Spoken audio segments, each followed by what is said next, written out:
Hi guys, Sarah here from Highland Haven Australian Shepherds. And as promised, I said I would do a video about how to sort of desensitize your dog to getting brushed. I did a grooming video where I just groomed each of our dogs on camera.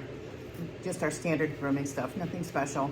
And I did get a couple of questions from people like, oh, you know, a couple of comments. My dog hates grooming, he sees the brush, he runs away. They carry on, they act like fools when I try to brush them like we're trying to kill them. Any tips on how to get them acclimated to being groomed and actually liking it? So if you watch that video, you can go to YouTube and watch the entire video. Our channel is Highland Haven Aussies. You'll see that my dogs not only tolerate it, but they actually compete for it. They love the grooming.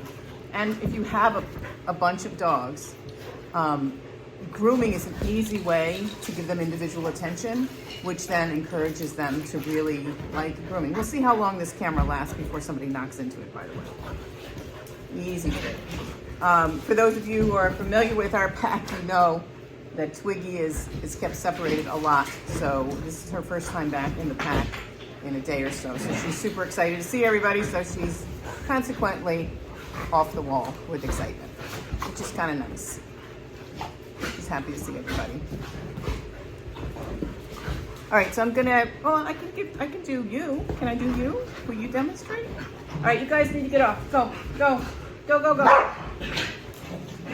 right, come on out. Oh, you demonstrate? Looks like I'm gonna have to pause and let these guys burn off some energy.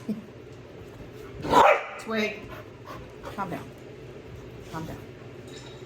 You calm?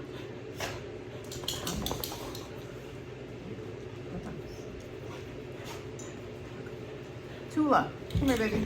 So Tula's our newest dog. She is a year old, just a year old yesterday. Good girl. Generally, puppies don't like to be groomed. You know, they likely have very sensitive skin. I can only imagine their skin is very sensitive, much more so than an adult dog. Being restrained and then having a brush rake through your coat can be overstimulating. It can be painful, even if you're very gentle. So it's really important to be very understanding of that, but also very firm. Like, it's a non-negotiable. You have to sit still to be groomed. The best way to deacclimate your dog, or to not deacclimate, de-escalate, no. Acclimate your dog to being, to really like grooming is to go slowly. So the people who left comments, they have adult dogs. So I would sit on the floor, not up on a grooming table. A grooming table just adds a layer of, oh, what's going on? Why am I here, right? So I encourage people to sit on the floor, like when you're watching TV at night and they're just laying at your feet and you're petting them, and then just work in the brush. The brush you can start just going backwards and working in with your hand, just so they get used to it. Believe it or not, some dogs will see a brush and just completely flip out because they've had all this negative association with it. So you can literally brush them without brushing them, and you want to have some treats with you, and you want to constantly be giving treats. Just little bits of maybe kibble, one at a time, good job. And eventually doing very short brushing, treats, good girl.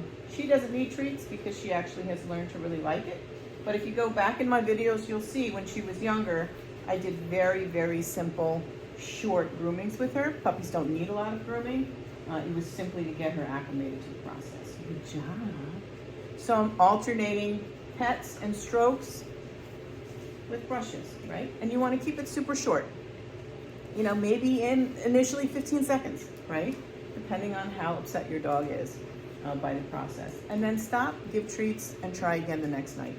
It's really great to work in a daily, work this into your daily sort of structure of the day, right? So at night, we spend the first 5 minutes in front of the TV, sitting on the floor and working in some very gentle brushing, okay? Aussies tend to have mats behind the ears, so you're eventually gonna wanna work that, but that is gonna be later on, right? We're just acclimating them to the process so that not only do they not mind it, but they actually, it's an enjoyable part of their day. As far as nails go, best to acclimate your dog to nail trims from a young age, but of course, People don't normally do that until it's too late and the dog really hates it. Again, that's going to be just working their toes and their paws, giving treats. If they're really pulling that paw away and you're just touching it, you don't even have the nail trimmers with you, it's just going to be manipulating the paws and the toes, pushing out those nails like you would, like if you were about to trim, working very gently in with the trimmer, putting the trimmer near the nail. Let me see, I have one. No, stay here.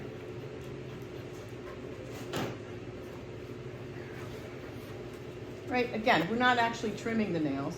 We're just getting her used to the feeling and the process of nail trims. Again, you're going to be giving treats throughout this whole process. You have to change the emotional response to it in order to get them to relax. So try some of those techniques. We've done pretty good so far. They haven't knocked it over. And then, of course, end the session on a good note. Give those few things a try, guys. As far as what I use for... Twig. Okay. As far as what I use for tools, I use your standard nail trimmer. This is kind of a heavy duty one. I use these even on small dogs. Generally, I don't like the guillotine ones. Some people do. I like the ones that are more like scissors. Just a plain pin brush, slicker brush. You want sort of long pins for Aussies and longer haired dogs. You can get these for $15, $20 on Amazon. Not expensive. If you want to get an expensive brush, this Lapouche brush is great. It's double-sided, so you can clean it out. You know, it takes, you can brush it more before you have to clean it out. This is like an $85 brush, which is kind of silly for just a regular old brush that you use. But since I have so many dogs, it's worth it for me. It's also good to have a really tiny trimmer. If your dog tolerates being trimmed, we just use this little battery operated one, and we do this for booties, you know, sanitary trims, or if I have to shave out a mat maybe behind the ear rather than brush it out. This little wall clipper is great. The battery lasts forever. It just comes with the one clipper blade, but be careful to go too close to the skin because you can cut them with this very short clipper blade. This is great for sanitary trims. And then, of course, you want your standard, just regular comb, which I think is over there.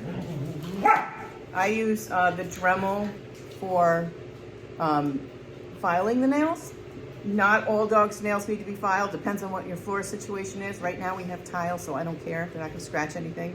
In our other house, we had wood floors, so we needed to make sure that the nails were smooth and not jagged. If your dog tends to jump on you, you definitely want to file their nails so that they don't like slice open your legs in summertime after you've just trimmed their toenails. Interesting, some dogs prefer to just have the nail grinding and forego the clipping part, and some dogs are the opposite. They prefer being clipped and they hate the grinder. So you got to sort of know which dog you have. In my pack, Journey much prefers this. So she hates the sound and the feeling of the nails being clipped. So I just completely grind them down from start to finish. The rest of the dogs will tolerate this in addition to nail clips. Remy is the worst nail clipper in the house. She hates her nails being trimmed, but she does tolerate it. She knows it's a non-negotiable. She really doesn't like the nail grinder, so I try not to do that on her. And that's basically it, guys. It's really pretty simple as far as tools for an Aussie because they don't need a lot of trimming. If you have any more questions for me, I'm happy to do another video. If you haven't checked out our podcast, Dog for Thought, when you're checking this video out, scroll down a little bit, and I think we have something like 30 podcast episodes up at this point. You should be able to find something that you enjoy. I appreciate you watching this video to the end. Thanks, guys. Bye.